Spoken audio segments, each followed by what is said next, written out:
मित्रांनो नमस्कार, स्वागत आहे सगळ्यांचं शिवराज सर यूट्यूब चॅनलमध्ये.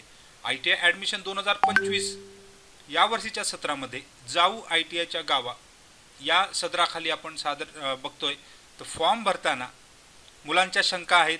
10वीचे मार्क्स कमी झालेले दिसत आहेत, तर त्यांचे काही टक्केवारी 1 ते 1.5% किंवा काही ठिकाणी 2% सुद्धा या फॉर्ममध्ये त्यांचे कमी झालेले दिसत आहेत.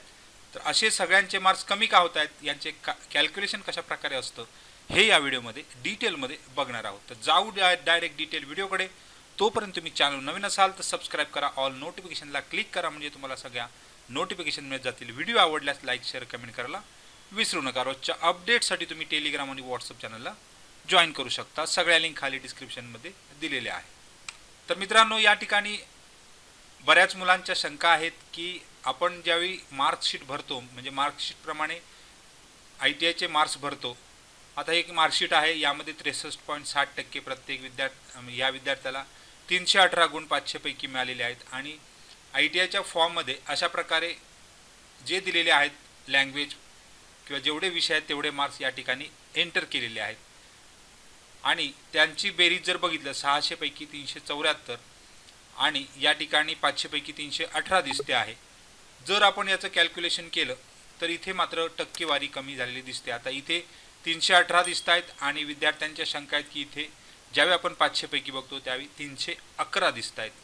म्हणजेच इथे 318 आणि इथे 311 हे कशावरून आलं, म्हणजेच या ठिकाणी मार्क्स कमी का झाले, साधारण 6-7 मार्क्स कमी झालेले दिसत आहेत. तर याचं कारण, याचं कॅल्क्युलेशन कशा प्रकारे असतं ते यामध्ये बघू. आपण या ठिकाणी जेवढे मार्क्स आहेत तेवढेच एंटर केले आहेत. समजा मराठीमध्ये बघाल तर 69 एंटर केलेले आहेत. त्यानंतर दुसरी लँग्वेज हिंदीमध्ये या ठिकाणी 59 दिसत आहेत. मॅथ्समध्ये 56 दिसत आहेत. त्यानंतर फर्स्ट लँग्वेज इंग्लिश, तर यामध्ये 59 दिसत आहेत. जेवढे आपण या ठिकाणी आहेत तेवढेच एंटर केलेले आहेत. त्याचबरोबर सायन्समध्ये बघा, सायन्समध्ये 68 आहेत, इथे पण 68 एंटर केले. सोशल सायन्समध्ये 63 आहेत आणि इथे सुद्धा 63 एंटर केले. तर यांची बेरीज 600 पैकी, हे 100 पैकी मार्क्स असल्यामुळे 100 पैकी 600 झाले आणि इथे 374 यांची सरासरी बेरीज आलेली आहे, एकूण बेरीज आलेली आहे. त्यानंतर कन्व्हर्जन जर बघितलं तर इथे 600 पैकी 374 तर 500 पैकी 311 हे कन्व्हर्जन येतं आहे. मात्र विद्यार्थ्याच्या मार्कशीटमध्ये 500 पैकी 318 हे कन्व्हर्जन म्हणजे डायरेक्ट बेरीज दिसते आहे. इथे जे घेतलेले असते बेस्ट ऑफ 5 सब्जेक्ट घेतलेले असते आणि इथे आहे तो कन्व्हर्जन केलेला आहे. तर हे जे मार्कांचं कन्व्हर्जन आहे हे प्रमाणात, गणितीय प्रमाणात केलेले आहे, अशी खाली एक सूचनासुद्धा दिलेली आहे. तर त्याचे कशा प्रकारे कन्व्हर्जन असतं, हे 311 का आले हे आपण या ठिकाणी बघत आहोत. तर कॅल्क्युलेशन ऑफ मार्क्स, समजा आता 600 पैकी 374 म्हणजे मागच्या मार्कशीटमध्ये जर बघितलं तर इथे 600 पैकी 374 आलेले आहेत टोटल बेरीज. आणि 500 पैकी किती ह्याचं कन्व्हर्जन आपण या ठिकाणी बघत आहोत. तर 600 पैकी 374 500 पैकी किती, एक्स म्हणजे किती, तर आपण क्रॉस मल्टिप्लिकेशनमध्ये जर केलं तर 600 पैकी 374 तर 500 पैकी किती हे आपल्याला शोधायचं आहे. तर आपण या ठिकाणी गणितीय प्रमाणात कॅल्क्युलेशन, क्रॉस मल्टिप्लिकेशन आपण त्याला म्हणतो. तर ह्या क्रॉस मल्टिप्लिकेशनचा रिझल्ट जर आपण बघितला तर आपण 600 गुणिले एक्स 374 गुणिले 500 अशा प्रकारे जनरली आपण क्रॉस मल्टिप्लिकेशन करतो. आणि त्याचे पुढे जर सोडवलं तर एक्स बरोबर, म्हणजे एक्सची व्हॅल्यू काढण्यासाठी आपण 374 गुणिले 500 डिवायडेड बाय हा जो आहे इथे 600 खाली येतो.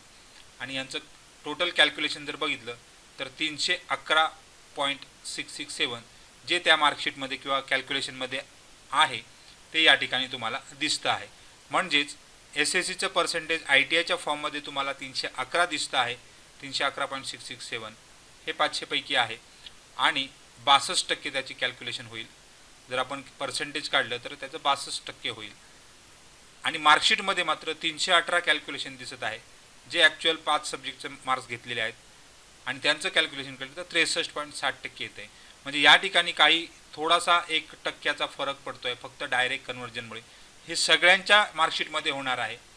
त्यामुळे कोणालाही तसा काही फरक पडणार नाही, म्हणजे आपले 2% कमी झाले किंवा 1% कमी झाला म्हणून जे कॅल्क्युलेशन आहे वरील दाखवलेल्या कॅल्क्युलेशन प्रमाणेच क्रॉस मल्टिप्लिकेशन करून जर बघितलं तर सगळ्यांचेच मार्क्स त्या ठिकाणी 1% 2% कमी झालेले त्या प्रमाणात दिसता आहेत.